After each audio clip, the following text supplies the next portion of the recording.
Hello मेरे प्यारे बच्चों, केमिस्ट्री स्टडी पॉइंट मदनपुर में आप लोगों का स्वागत है। तो चलिए आज 50 क्वेश्चन का क्लास 10th का सीरीज लेकर के आ गए हैं। जो एग्ज़ाम होने वाली है उसमें यहाँ से क्वेश्चन आने की बहुत संभावना है, तो आप लोग इस क्लास को देखना न भूलिएगा। तो चलिए हम लोग स्टार्ट करते हैं क्वेश्चन नंबर 1 से। तो क्वेश्चन नंबर 1 में है, पवन चक्की से उपयोगी ऊर्जा प्राप्त करने के लिए पवन की न्यूनतम वेग होनी चाहिए। तो आप लोग आंसर बताइएगा। ऑप्शन नंबर 1 में है 20 किलोमीटर प्रति आवर, ऑप्शन नंबर बी में है 15 किलोमीटर प्रति आवर, ऑप्शन नंबर सी में है 30 किलोमीटर प्रति आवर, ऑप्शन नंबर डी में है 40 किलोमीटर प्रति आवर। तो हम लोग का सही आंसर है ऑप्शन नंबर बी, 15 किलोमीटर प्रति आवर। तो चलिए क्वेश्चन 2 देखते हैं। क्वेश्चन 2 में है, धातुओं में धारावाहक होते हैं। धातुओं में धारावाहक होते हैं, तो आप लोग आंसर बताइएगा। क्वेश्चन नंबर 2 का ऑप्शन नंबर ए में है प्रोटॉन, ऑप्शन नंबर बी में है मुक्त इलेक्ट्रॉन, ऑप्शन नंबर सी में है core electron, option number D में है इनमें से कोई नहीं। तो हम लोग का सही आंसर हो जाएगा मुक्त इलेक्ट्रॉन। क्या सही आंसर हो जाएगा? मुक्त इलेक्ट्रॉन। ऑप्शन नंबर बी सही हो जाएगा। तो चलिए क्वेश्चन नंबर 3 को देखते हैं। क्वेश्चन नंबर 3 में है, कौन रंग है जिसको खतरे के सिग्नल में उपयोग किया जाता है? कौन रंग है जिसको खतरे के सिग्नल में उपयोग किया जाता है? तो आप लोग आंसर बताइएगा। तो देखिएगा क्वेश्चन नंबर 3 का आंसर ऑप्शन नंबर ए में है नीला, ऑप्शन नंबर बी में है बैगनी, ऑप्शन नंबर सी में है लाल, ऑप्शन नंबर डी में है पीला। तो हम लोग का सही आंसर हो जाएगा ऑप्शन नंबर सी, लाल। क्या सही आंसर हो जाएगा क्वेश्चन नंबर 3 का? लाल, ऑप्शन नंबर सी में है। चलिए क्वेश्चन नंबर 4 को देखते हैं।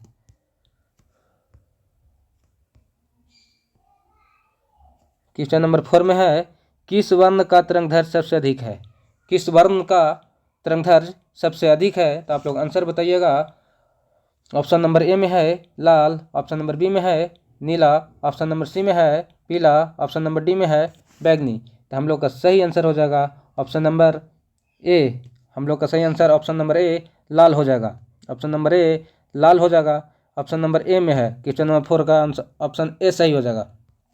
चलिए क्वेश्चन 5 को देखते हैं। क्वेश्चन 5 में है, टिंडल प्रभाव प्रकाश की कौन सी परिघटना है? टिंडल प्रभाव प्रकाश की कौन सी परिघटना है? तो आप लोग आंसर बताइएगा। क्वेश्चन नंबर 5 का ऑप्शन नंबर ए में है प्रकाश का प्रवर्तन, ऑप्शन बी में है प्रकाश का अपवर्तन, ऑप्शन सी में है प्रकाश का विक्षेपण, ऑप्शन डी में है प्रकाश का प्रकीर्णन। तो हम लोग का सही आंसर हो जाएगा ऑप्शन नंबर डी, प्रकाश का प्रकीर्णन। प्रकाश का प्रकीर्णन, ऑप्शन नंबर डी सही आंसर हो जाएगा क्वेश्चन नंबर 5 का। चलिए क्वेश्चन नंबर 6 देखेंगे। क्वेश्चन नंबर 6 में है, निम्न में से किस हाइड्रोकार्बन के 3 आबंध है? निम्न में से किस हाइड्रोकार्बन के 3 आबंध है? तो आप लोग आंसर बताइएगा।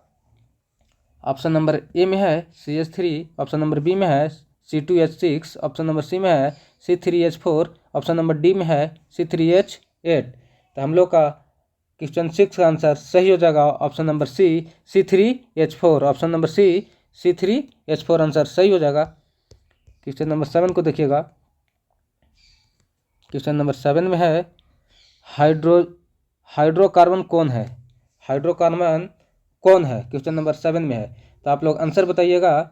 H2O, ऑप्शन नंबर ए में, option number B C6H12O6, option number C CO2, option number D HNO3। तो हम लोग का सही आंसर हो जाएगा C6H12O6, ऑप्शन नंबर बी सही हो जाएगा। क्वेश्चन 8 को देखेंगे। क्वेश्चन 8 में है, निम्न में कौन सा असंतृप्त हाइड्रोकार्बन है? निम्न में कौन सा असंतृप्त हाइड्रोकार्बन है? तो आप लोग आंसर बताइएगा। ऑप्शन ए में है CH4, ऑप्शन बी में है C2H6, ऑप्शन सी है C2H4, ऑप्शन डी है कोई नहीं। तो क्वेश्चन नंबर 8 का हम लोग का आंसर सही हो जाएगा option number C, C2H4। Option number C सही हो जाएगा।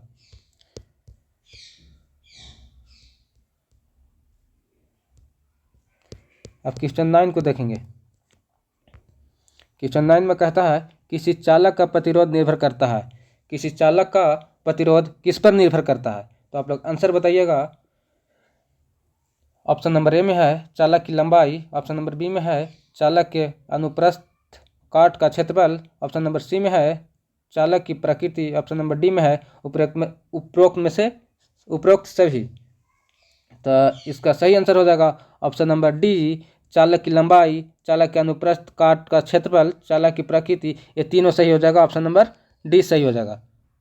चलिए क्वेश्चन नंबर 10 देखते हैं। क्वेश्चन नंबर 10 में है अमीटर को विद्युत परिपथ में से जोड़ा जाता है। अमीटर को विद्युत परिपथ में से जोड़ा जाता है। तो आप लोग आंसर बताइएगा। ऑप्शन नंबर ए में है श्रेणी क्रम, ऑप्शन नंबर बी में है पार्श्वक्रम, ऑप्शन नंबर डी में है ए और बी दोनों, ऑप्शन नंबर डी में है इनमें से कोई नहीं। तो आप लोग का सही आंसर हो जाएगा ऑप्शन नंबर ए श्रेणी क्रम में। ऑप्शन नंबर ए श्रेणी क्रम में। क्वेश्चन 11 को देखिएगा। क्वेश्चन 11 में है घरेलू वायरिंग में 3 तार होते हैं, विद्युतमान्य, उदासीन और भू संपर्कित। तो इन तारों के रंग होते हैं। घरेलू वायरिंग में 3 तार होते हैं, विद्युतमान्य, उदासीन और भू संपर्कित। तो इन तारों के रंग होते हैं। तो आप लोग बताइएगा ऑप्शन आंसर में कौन सा आंसर सही होगा। चलिए देखते हैं। ऑप्शन नंबर ए में है हरा, काला, लाल, ऑप्शन नंबर बी में है लाल, हरा, काला, ऑप्शन नंबर सी में है लाल, काला, हरा, ऑप्शन नंबर डी में है काला, लाल, हरा। तो क्वेश्चन नंबर 11 का हम लोग का सही आंसर हो जाएगा option number C. Option number C लाल, काला, हरा, ऑप्शन नंबर सी लाल, काला, हरा। चलिए क्वेश्चन 12 को देखते हैं। क्वेश्चन 12 में है चुंबक के भीतर चुंबकीय क्षेत्र रेखाओं की दिशा है। चुंबक के भीतर चुंबकीय क्षेत्र रेखाओं की दिशा है। तो आप लोग आंसर बताइएगा। ऑप्शन नंबर ए में है उत्तर ध्रुव में दक्षिण ध्रुव की ओर, ऑप्शन नंबर बी में है दक्षिण ध्रुव से उत्तर ध्रुव की ओर, ऑप्शन नंबर सी में है ए एवं बी दोनों, ऑप्शन नंबर डी में है इनमें से कोई नहीं। तो हम लोग का सही आंसर हो जाएगा ऑप्शन नंबर बी दक्षिण ध्रुव में उत्तर ध्रुव की ओर, option number B question number 12 का सही हो जाएगा। क्वेश्चन नंबर 13 को देखते हैं। चलिए तो क्वेश्चन नंबर 13 में है जल विद्युत संयंत्र किस ऊर्जा को विद्युत ऊर्जा में रूपांतरित करता है। जल विद्युत संयंत्र किस ऊर्जा को विद्युत ऊर्जा में रूपांतरित करता है। तो आप लोग आंसर बताइएगा। ऑप्शन नंबर ए में है तापीय ऊर्जा, ऑप्शन नंबर बी में है नाभिकीय ऊर्जा, ऑप्शन नंबर सी में है सौर ऊर्जा, ऑप्शन नंबर डी में है स्थितिज ऊर्जा। तो हम लोग का सही आंसर हो जाएगा 13 का ऑप्शन नंबर डी स्थितिज ऊर्जा, ऑप्शन नंबर डी सही हो जाएगा। चलिए क्वेश्चन 14 को देखते हैं। क्वेश्चन 14 में है नरौरा नाभिकीय विद्युत संयंत्र किस राज्य में स्थित है। नरौरा नाभिकीय विद्युत संयंत्र किस राज्य में स्थित है। तो आप लोग आंसर बताइएगा। ऑप्शन नंबर ए में है राजस्थान, ऑप्शन बी में है महाराष्ट्र, ऑप्शन सी में है उत्तर प्रदेश, ऑप्शन डी में है गुजरात। तो हम लोग का सही आंसर सी हो जाएगा Uttar Pradesh, option number C सही हो जाएगा उत्तर प्रदेश। 15 को देखेंगे। क्वेश्चन नंबर 15 में है गोलीय दर्पण की, क्वेश्चन नंबर 15 में है गोलीय दर्पण की वक्रता त्रिज्या 40 सेंटीमीटर हो तो उसकी फोकस होगी। गोलीय दर्पण की वक्रता त्रिज्या 40 सेंटीमीटर हो तो उसकी फोकस होगी। तो आप लोग आंसर बताइएगा। ऑप्शन नंबर ए में है 40 सेंटीमीटर, ऑप्शन नंबर बी में है 30 सेंटीमीटर, ऑप्शन नंबर सी में है 20 सेंटीमीटर, ऑप्शन नंबर डी में है 10 सेंटीमीटर। तो हम लोग का सही आंसर हो जाएगा option number C 20 centimetre, option number C 20 centimetre सही हो जाएगा। चलिए 16 के देखेंगे। 16 में है आवर्धन का ऋणात्मक मान बताता है कि, आवर्धन का ऋणात्मक मान बताता है कि। तो आप लोग आंसर बताइएगा कौन सा आंसर सही होगा। चलिए देखते हैं आंसर कौन सा सही होगा। ऑप्शन नंबर ए में है वस्तुओं के सापेक्ष प्रतिबिंब उल्टा है, वस्तु के सापेक्ष प्रतिबिंब सीधा है, वस्तु से प्रतिबिंब छोटा है, वस्तु से प्रतिबिंबीय है। तो आप लोग का सही आंसर हो जाएगा 16 का ऑप्शन नंबर ए वस्तु के सापेक्ष प्रतिबिंब उल्टा है, ऑप्शन नंबर ए। चलिए 17 क्वेश्चन का देखेंगे। क्वेश्चन नंबर 17 में है वास्तविक वस्तु का आभासी प्रतिबिंब बनता है। वास्तविक वस्तु का आभासी प्रतिबिंब बनता है। तो आप लोग आंसर बताइएगा। तो चलिए देखते हैं आंसर कौन सा सही होगा। ऑप्शन नंबर ए में है समतल दर्पण, ऑप्शन नंबर बी में है अवतल दर्पण में, ऑप्शन नंबर सी में है उत्तल दर्पण में, ऑप्शन नंबर डी में है इनमें से सभी। तो आप लोग का सही आंसर हो जाएगा ऑप्शन नंबर डी, समतल दर्पण में, अवतल दर्पण में, अवतल दर्पण में। ये तीनों आंसर सही हो जाएगा ऑप्शन नंबर डी। तो चलिए क्वेश्चन नंबर 18 को देखते हैं। क्वेश्चन नंबर 18 में है, पुतली के साइज को नियंत्रित करने वाला गहरा पेशीय डायाफ्राम क्या कहलाता है? पुतली के साइज को नियंत्रित करने वाला गहरा पेशीय डायाफ्राम क्या कहलाता है? तो आप लोग आंसर बताइएगा।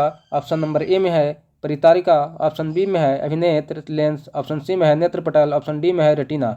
तो हम लोग का 18 का आंसर ए सही हो जाएगा, परितारिका, ऑप्शन नंबर ए सही हो जाएगा। नेक्स्ट को देखते हैं। क्वेश्चन नंबर 19 में है, ऊर्जा के सभी रूप में अनंत स्रोत किसे माना जाता है? ऊर्जा के सभी रूप में अनंत स्रोत किसे माना जाता है?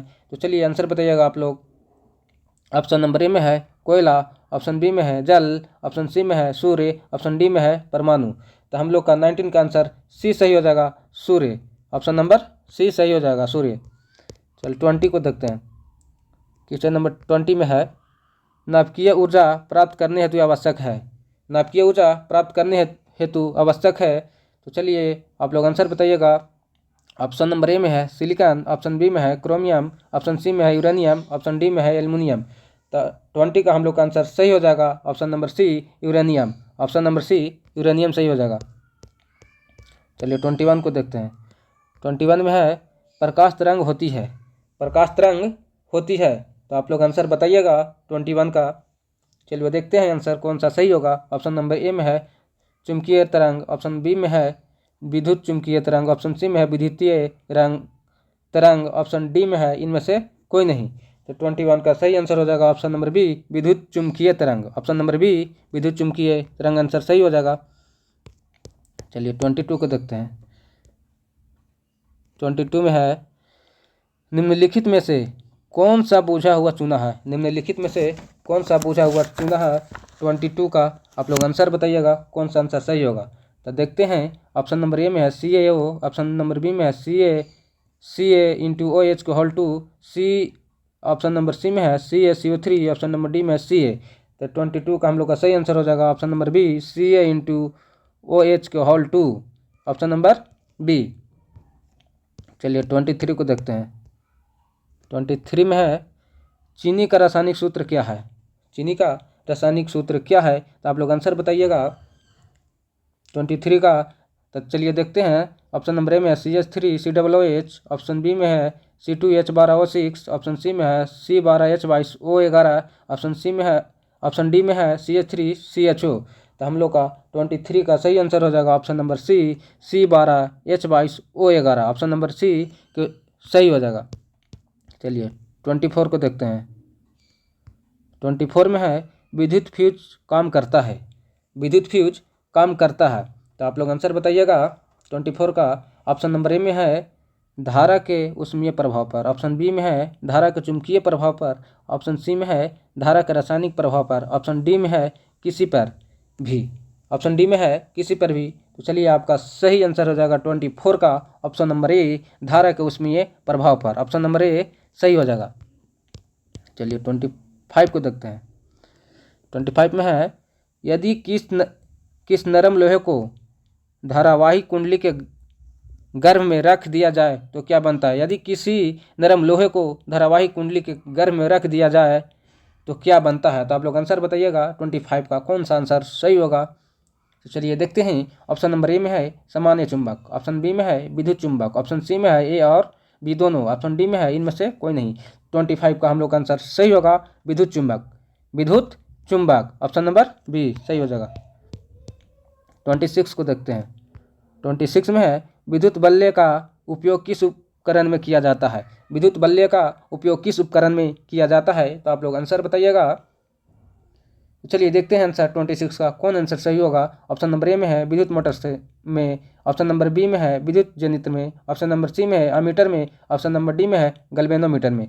तो 26 का हम लोग का सही आंसर हो जाएगा ऑप्शन नंबर ए, विद्युत मोटर में, ऑप्शन नंबर ए। चलिए 27 को देखते हैं। 27 में है, विद्युत ऊर्जा का व्यापारिक मात्रक क्या है? विद्युत ऊर्जा का व्यापारिक मात्रक क्या है? तो चलिए आप लोग आंसर बताइएगा 27 का। चलिए देखते हैं आंसर 27 का कौन सा आंसर सही होगा। ऑप्शन नंबर ए में है वाट, ऑप्शन नंबर बी में है वाट घंटा, ऑप्शन नंबर सी में है यूनिट, ऑप्शन नंबर डी में है इनमें से कोई नहीं। तो 27 का हम लोग का आंसर सी सही हो जाएगा, यूनिट, ऑप्शन नंबर सी। चलिए 28 को देखते हैं। 28 में है अतिभारण के समय विद्युत परिपथ में विद्युत धारा का मान क्या होता है। अतिभारण के समय विद्युत परिपथ में विद्युत धारा का मान, तो आप लोग आंसर बताइएगा 28 का। तो चलिए देखते हैं। ऑप्शन नंबर ए में बहुत कम हो जाता है, ऑप्शन नंबर बी में परिवर्तित नहीं होता है, ऑप्शन नंबर सी में बहुत अधिक बढ़ जाता है, ऑप्शन नंबर डी में इनमें से कोई नहीं। तो 28 का हम लोग का आंसर सही हो जाएगा ऑप्शन नंबर सी, बहुत अधिक बढ़ जाता है, ऑप्शन नंबर सी। चलिए 29 को देखते हैं। सौर कुकर के लिए कौन सा दर्पण सर्वाधिक उपयुक्त होता है। सौर कुकर के लिए कौन सा दर्पण सर्वाधिक उपयुक्त होता है, तो आप लोग आंसर बताइएगा 29 का कौन सा आंसर सही हो जाएगा। तो चलिए आंसर देखते हैं। ऑप्शन नंबर ए में समतल दर्पण, ऑप्शन नंबर बी में उत्तल दर्पण, ऑप्शन नंबर सी में अवतल दर्पण, ऑप्शन नंबर डी में सभी।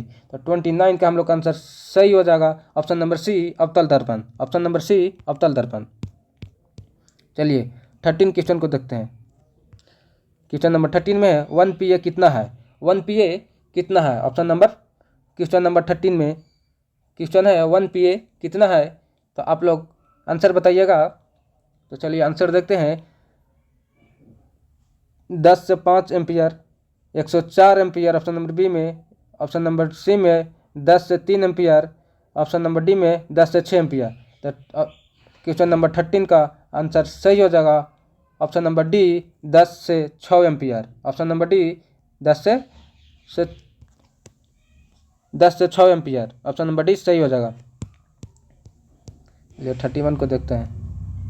31 में है पानी से भरी बाल्टी की गहराई कम मालूम पड़ने का कारण है।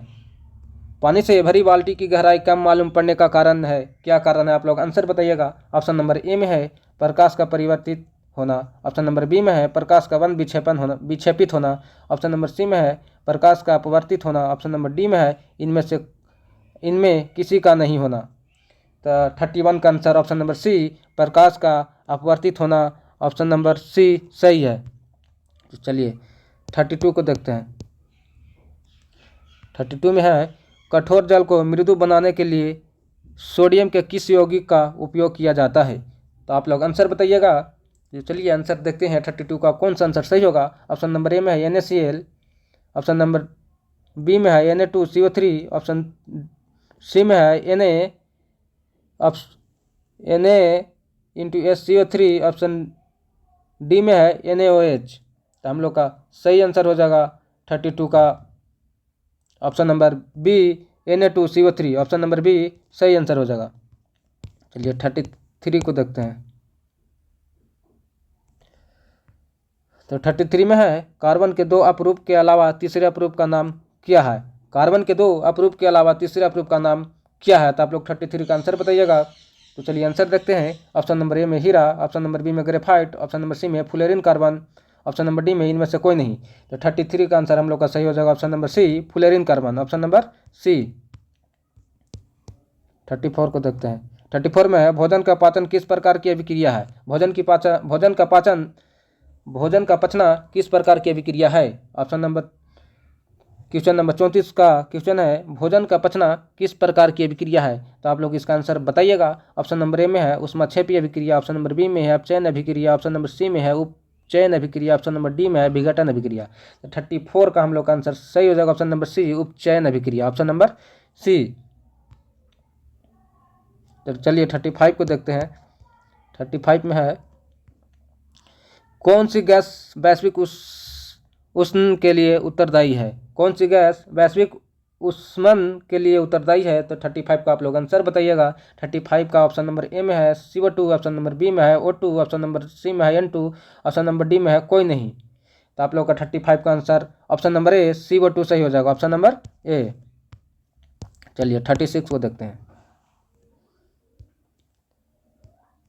36 को है क्वेश्चन है निम्न में कौन सा स्वच्छ ऊर्जा स्रोत है। निम्न में कौन सा स्वच्छ ऊर्जा स्रोत है। तो आप लोग आंसर बताइएगा कौन सा आंसर सही होगा 36 का। ऑप्शन नंबर ए में है कोयला, ऑप्शन नंबर बी में है लकड़ी, ऑप्शन नंबर सी में है प्राकृतिक गैस, ऑप्शन नंबर डी में है सभी। तो 36 का आंसर सही हो जाएगा ऑप्शन नंबर सी, प्राकृतिक गैस, ऑप्शन नंबर सी।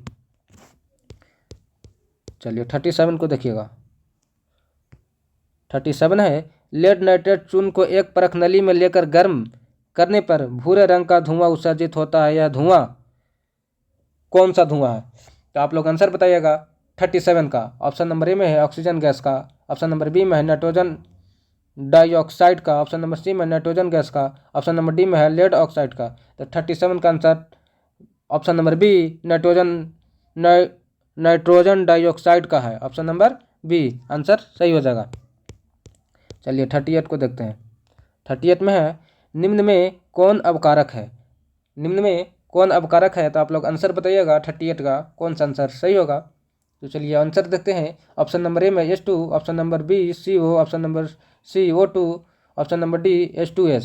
तो 38 का हम लोग का आंसर सही हो जाएगा option number D H2S, option number D. चलिए 39 को देखते हैं। 39 में है जठर रस का pH मान लगभग है। जठर रस का pH मान लगभग है। तो आप लोग आंसर बताइएगा 39 का कौन सा आंसर सही होगा। 1.2 है, 7 है, ऑप्शन नंबर सी में 14 है, ऑप्शन नंबर डी में है 10 है। तो हम लोग का सही आंसर हो जाएगा 39 का ऑप्शन नंबर ए 1.2, ऑप्शन नंबर ए। चलिए 14 को देखते हैं, क्वेश्चन नंबर 14 को। पित्तल किसका उदाहरण है? पित्तल किसका उदाहरण है?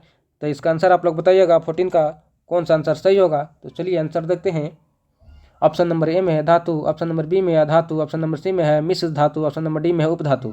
तो 14 का हम लोग का सही आंसर हो जाएगा ऑप्शन नंबर सी मिश्र धातु, ऑप्शन नंबर सी मिश्र धातु। 41 को देखते हैं। निम्नलिखित में किस धातु पर वायु का प्रभाव नहीं पड़ता है? निम्नलिखित में किस धातु पर वायु का प्रभाव नहीं पड़ता है? तो आप लोग आंसर बताइएगा। ऑप्शन नंबर ए में है सोना, ऑप्शन नंबर बी में है सोडियम, ऑप्शन नंबर सी में है लोहा, ऑप्शन नंबर डी में है तांबा। तो 41 का हम लोग का आंसर सही हो जाएगा ऑप्शन नंबर ए सोना, ऑप्शन नंबर ए। चलिए 42 देखते हैं क्वेश्चन। 42 क्वेश्चन है निम्नलिखित में से pH का कौन सा मान क्षारक विलयन का मान देता है? निम्नलिखित में से pH का कौन सा मान क्षारक विलयन का मान देता है? तो ऑप्शन नंबर ए में है 2, ऑप्शन नंबर बी में है 7, ऑप्शन नंबर सी में है 6, ऑप्शन नंबर डी में है 13। तो हम लोग का 42 का आंसर सही हो जाएगा option number D 13, option number D. चलिए 43 देखते हैं। 43 में है वर्ग आई के तत्व कहलाते हैं। वर्ग आई के तत्व कहलाते हैं। तो आप लोग आंसर बताइएगा 43 का कौन सा आंसर सही हो जाएगा। ऑप्शन नंबर ए में है संक्रमण तत्व, ऑप्शन नंबर बी में है क्षार धातुएं, ऑप्शन नंबर सी में है क्षारीय मृदा धातुएं, ऑप्शन नंबर डी में है लेंथेनाइड। तो 43 का आंसर सी सही हो जाएगा ऑप्शन नंबर बी क्षार धातुएं, ऑप्शन नंबर बी। चलिए 44 देखते हैं। अधातु के ऑक्साइड जल में घुलकर बनाता है। अधातु के ऑक्साइड जल में घुलकर बनाता है। तो आप लोग आंसर बताइएगा 44 का कौन सा आंसर सही होगा। तो ऑप्शन नंबर ए में है अम्ल, ऑप्शन नंबर बी में है क्षार, ऑप्शन नंबर सी में है लवण, ऑप्शन नंबर डी में है कोई नहीं। तो 44 का हम लोग का आंसर ऑप्शन नंबर ए अम्ल सही हो जाएगा, ऑप्शन नंबर ए अम्ल सही हो जाएगा। चलिए 45 का देखते हैं। बॉक्साइड निम्नलिखित में किस धातु का अयस्क है? बॉक्साइड निम्नलिखित में किस धातु का अयस्क है? तो आप लोग आंसर बताइएगा कौन सा आंसर 45 का सही होगा। तो चलिए आंसर देखते हैं। ऑप्शन नंबर ए में है मैग्नीशियम, ऑप्शन नंबर बी में है सोडियम, ऑप्शन नंबर सी में है एल्युमिनियम, ऑप्शन नंबर डी में है बेरियम। तो 45 का हम लोग का आंसर सही हो जाएगा option number C aluminium, option number C aluminium. चलिए 46 को देखते हैं। 46 में है एथेनॉल सोडियम से अभिक्रिया कर कौन सा गैस बनाता है? एथेनॉल सोडियम से अभिक्रिया कर कौन सा गैस बनाता है? तो आप लोग आंसर बताइएगा 46 का कौन सा आंसर सही हो जाएगा। तो चलिए देखते हैं। ऑप्शन नंबर ए में है H2 gas, option number B में है O2 gas, option number C में है N2 gas, option number D में है CO2 गैस। तो 46 का हम लोग का आंसर सही हो जाएगा ऑप्शन नंबर ए H2 गैस, ऑप्शन नंबर ए। चलिए 47 देखते हैं क्वेश्चन। 47 में है सोडियम जिंकेट का रासायनिक सूत्र क्या है? सोडियम जिंकेट का रासायनिक सूत्र क्या है? तो हम लोग का सही आंसर हो जाएगा, आप लोग बताइएगा कौन सा सही आंसर होगा 47 का। ऑप्शन नंबर ए में है NaZNO Na2, option number B में है Na2ZNO, ऑप्शन नंबर सी में है NaZNO2, ऑप्शन नंबर डी में है Na2ZNO2। 47 का हम लोग का सही आंसर हो जाएगा option number D Na2ZNO2, option number D. चलिए 48 को देखते हैं क्वेश्चन। 48 में है अक्रिय तत्व कौन है? 48 में है अक्रिय तत्व कौन है? तो आप लोग आंसर बताइएगा कौन सा आंसर 48 का सही हो जाएगा। ऑप्शन नंबर ए में है सी, ऑप्शन नंबर बी में है H helium, option number D में है Au, ऑप्शन नंबर डी में है H2। तो 48 का सही आंसर हो जाएगा option number B helium, option number B. चल 49 को देखते हैं। 49 में है सिरका में निम्न में कौन सा अम्ल पाया जाता है? ऑप्शन नंबर क्वेश्चन नंबर 49 को देखिएगा, सिरका में निम्न में कौन सा अम्ल पाया जाता है? तो आप आंसर बताइएगा 49 का कौन सा आंसर सही होगा। तो चलिए आंसर देखते हैं। ऑप्शन नंबर ए में है गंध का अम्ल, ऑप्शन नंबर बी में है हाइड्रोक्लोरिक अम्ल, ऑप्शन नंबर सी में है फॉर्मिक अम्ल, ऑप्शन नंबर डी में है एसिटिक अम्ल। 49 का आंसर सही हो जाएगा ऑप्शन नंबर डी एसिटिक अम्ल है, ऑप्शन नंबर डी एसिटिक अम्ल। तो 15 देखेंगे, लास्ट क्वेश्चन है तो देखते हैं। 15 में बोलता है CNG का पूरा नाम है, CNG का पूरा नाम क्या है? क्वेश्चन नंबर 15 में है, तो आप लोग आंसर बताइएगा। ऑप्शन नंबर ए में है द्रवित petroleum gas, option number B में है संपीड़ित प्राकृतिक गैस, ऑप्शन नंबर सी में है बायोगैस, ऑप्शन नंबर डी में है इनमें से कोई नहीं। तो हम लोग का 15 का आंसर सही हो जाएगा संपीड़ित प्राकृतिक गैस, ऑप्शन नंबर बी। तो चलिए बच्चों, आज का क्लास यहीं पे समाप्त करते हैं, फिर नेक्स्ट क्लास में आप लोगों से मिलते हैं।